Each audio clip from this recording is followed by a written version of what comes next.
Alex, co-founder of EMC. Alex, please. Thank you. Thank you. 唔該晒我哋兩位主持人。I'm not going to talk in Cantonese, just trying to show that I know Cantonese. But yeah, I'm Alex. I come from Singapore. So this is our project. And before I start, right, there are a lot of people asking me about what is the next 財富密碼, 財富密碼, or like the code decoding your future's prosperity. I think we have all in this answer. So let me share with you what H matrix computing is all about. So, first of all, before we go into all these details, I want to give you a couple of numbers just for your general information. You know, the most popular large models that powering the current AI that everybody uses, like ChatGPT, they actually use a lot of H100. And there's one company that produces H100 where the chips is skyrocketing. The price of that tickets is very expensive. It's called NVIDIA, right? So the total numbers of H100 shipped is about close to 1 million in 2023, and they're expecting to ship 1.5 to 2 million in 2024. But what happened is actually drawn to monopolizations of this AI, where nobody can actually get access except the big company. So what we are here to bring to you is EMC. We're actually pioneering the futures of the decentralized AI. So we have 3 layers that we actually built, and that's the rationale behind why we are building it. You need computing powers. So our base layer is a decentralized compute powered by native DePIN tokenomics. And then we have the middle layer, which is a very interesting layer. It's a decentralized AI plus Web3 creation platform. All right, it allows people to create and monetize. And the upper layer is the presentation layer where you have AI agents plus integrated DAI apps. So what does this mean? And this is the target audience that we are targeting. EMC is targeted to resolve all the real world problems. So we started with the DePIN tokenomics, trying to resolve the demand and supplies imbalance. They're powering the futures of AI. We don't want to be locked by all this big company. We want everyone to be able to participate, democratize everyone. And for the Web3 enable AI creation economies, this is very important. Because if you don't get compute, you can't really participate and build something for everyone to use. And last but not least, there's a decentralized economies that we are foreseeing in the futures, that everyone should be part of it, and it's not going to be held by anyone. And one example that we actually bringing to this stage is also, you can visit us in our booth. We have our AI agents preloaded machines. It's a decentralized box that comes with 4090, and it's going to power our network. So let me move forward. What does it mean by DePINs? We have a lot of, well, actually there's three keywords that you need to understand, or you basically need to focus on in this bull run. One is AI, one is Web3, and one is DePIN. So let me start with the DePIN for AI, right? So in H Matrix, we work with our global partners. We have a partner networks, and at the same time, we also help, unique value proposition that we provide. We actually help them to unleash the potential of the supply chains, whether it's on repurposing the old graphic cards of 3090s that used for mining, or helping them to build their cluster of H100 servers. So those are our expertise, and we help them to build that so that we have a decentralized, or what we call distributed computing power. So this is the interesting part. In the blockchain part, we use blockchain solution to integrate it. It's the P2P networking solutions that enables all the distributed computing powers to come into one net. It's just like, view of it as a decentralized AWS. It's my previous company that I worked for, but this is all on chains. Every single GPUs, the data that they possess, as well as the node, you can actually look at our real-time dashboards. Everything is on chains.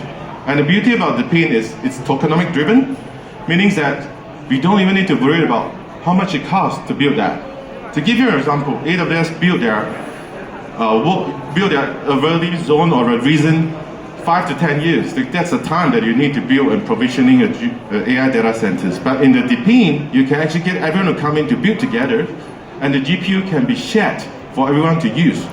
So we are currently in our test net. We're going to cut into mainnet in 3 months' time. And you can actually, I don't want to go into details, just visit our dashboard. It's everything real time. I can't tell the numbers, but what I can tell is the numbers of GPUs in network is continuing growing. We are talking about 1,000, it's going to be 2,000, 3,000, and probably 10,000 very soon. So, that's an interesting one. We talked about RWA in the previous session. Everybody talked about that. But what does really mean is that I want to give you a set of numbers. There are only total 1.5 million H100 strips, let's say this year.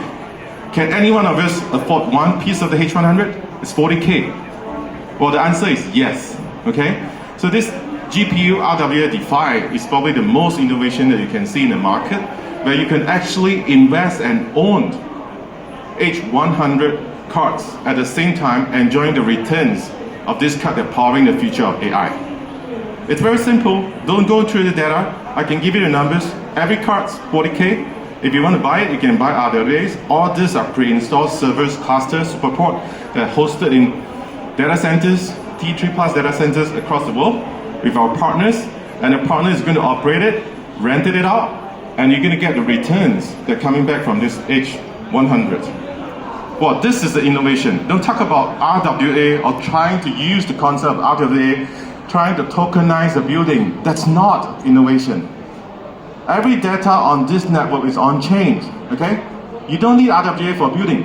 You can buy REIT, but you can't buy H100. You don't get the supply, and at the same time, you can't really run it. Even if you buy it with 40K, you can't really run it. You need professional teams that are provisioning it. You need a customer that are training the large models, and it's a long-term investment. So we're going to give you a solution, and we're going to launch it pretty soon. All right, the second platform, building on top of decentralized network, is the probably most popular question that everybody asks. Thinking of Helium, well, I think more precise, Filecoin. Everybody know the problems, right? And now you have a lot of others platform coming and say, hey, come, mine my tokens. I'm a tokens. I'll give you tokens when you connect. But guess what? All the GPUs that connected is idle. Go and check it out on the website. Follow my tweeters. You will see what I mean. I don't want to name it because it's competitors, too sensitive. But every single node that connected in EMC network has been utilized to run AI tasks. That's a basic difference, right? Don't tell me that this is a depend if your resources connected cannot be utilized, which is why we built this creation platform, right? It's for creators, it's for developers, and end of the day, you have users and communities that really use it. That is a real AI, and it's all decentralized. The world's most popular open source large language models actually owned by Meta, Llama 2, it's going to be Llama 3, Grok, Elon Musk just launched it, and you have Gemini from Google's. It's all open source. But you really don't want your AI agents that sit in your house in a box that are powered by ChatGPT. That is a problem. Because you're going to pay a lot on ChatGPT, on every tokens. But this decentralized AI economy allows everybody to participate, train their models on the open source models, and build the products so that everybody can contribute in this DAR economy. So what does it mean? I'll just give you a case study. It's a very good case study. We already rationalized it. That solution is live. You can go to our booth and check it out. So we have a typical example here where we have a team. They're trying to train the Llama 2, the stable divisions. They use our DP network. They're connected to EMC. They build a prototype. They have developers that work with them. They launch their products in the communities that more than hundreds of thousands of members. They validate it. They tell that whether this works, right? So you want to start a project or your startup. You need the people to tell that whether this is going to work or not. Save your time, right? And then they continue to iterate until now they have a full product suite that launch. Let me share with you how this is look like. All right, by the way, interestingly, you can go to our Telegram, search for EMC LLM. That's a bot. You can pull into any Telegram group and just go viral. Now, we can't even check. Probably thousands of groups that already have EMC LLM. They're helping them on all these AI agents. So this is how this product is going to look like. We have a live demos in our booth, so I'm not going to go into details, but it's a GPT-like solution, completely built by open source, decentralized, run by GPUs, network decentralized under EMC, And what's even greatest is come embedded with the futures, the AI stores. Meaning that everybody in the room or anyone's don't even need to know how to code the full stacks. You can just train your AI models using our tools, containerize it or API, and let this AI bot be your front end so that people can use your tools and monetize it. So we have the full monetization and tokenomics design on it, where you can use the credit in the wallet, top up a credit using native token or any other tokens, and at the same time, whenever you consume all these AI models, it just deducted your credit, and this credit will be transferred into the creators. And then whatever top up in this network is going to go into burn and go into deflationary models. That's a tokenomic design, real tokenomic design. Usage, demand versus supply, not pure supply. Nobody wants a bunch of graphic cards that are idling, meaning that idling graphic cards remain idling in a lot of so-called clean, deepin GPU network. All right.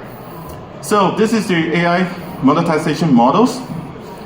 We embedded Web2 services, meaning that you don't need to have a front end where you're worried about a lot of your traffics.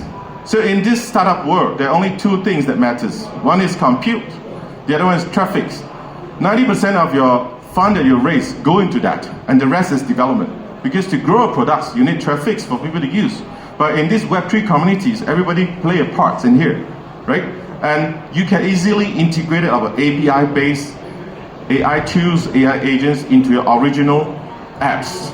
Make your apps AI ready.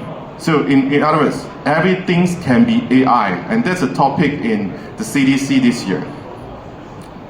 Okay, this is another interesting case study. It's a very typical Web2 platform. Nobody even believed that this kind of Web2 platform can do AI, but they did it. They use our platform, they run our pre-trained models, they offer a solution in their Chinese New Year's, and guess what? In 3 days' time, they reached over 1 million impressions. Very traditional Web2 platform. And the creation of this is an easy flow within EMC. All right? And again, this is what their business is. They're going to run their KOL businesses, so we actually enable Web3 economy or Web3 tokenomics within a traditional Web2 company. They can do acquisition, they can actually do airdrop, and they can also do social to earn, refer to earn, anything you can think of. This is why AI and Web3 is a perfect marriage, not love at first sight, okay? All right, tokenomic design. Interesting part. So we don't really build. We don't build GPU, or we don't even run GPU. We are simply the transition of GPU from supply to demand. Just like a very popular, advertisement that they have in China. 我们是农夫山泉是水的搬运工，对吧？ But we actually enabling the decentralized compute to be able to power the futures of decentralized AI app, including for developers as well as for the future users, right? So the token has a very strong deflationary impact, meaning that whenever people use the app, they burn the token. Second part, we also have the token inflation part, where 50% of the token design go into the ecosystem. So whoever participate and build anything in this ecosystem, whether you're providing computing power, uploading your models, or even running that network, you should be part of that gains of the futures of this so-called 财富密码. All right, and we also have a marketplace that enable anyone to trade anything AI, including pre-trained models, training data set, as well as compute power for your large model training, like all those that refer to H100 clusters, everything you can think of, even prompt engineering. This is democratized. Everybody should participate in this decentralized AI futures. So that is just a chart. It's all published. You can actually follow us on our Twitters, look at our Medium posts. So I'm not going to go into details. This is the last slide I want to show. The futures of AI economies That's an innovation, meaning that it's no longer a supply and demand. I don't buy compute powers. I barely just share my profits with compute providers with the rest of people that are contributing to my project. So I finished my time, and it's just on time. All right, thank you everyone. All right, thank you very much, Alex, for giving us more insight on the decentralized AI. So I'm seeing actually we have a lot of guests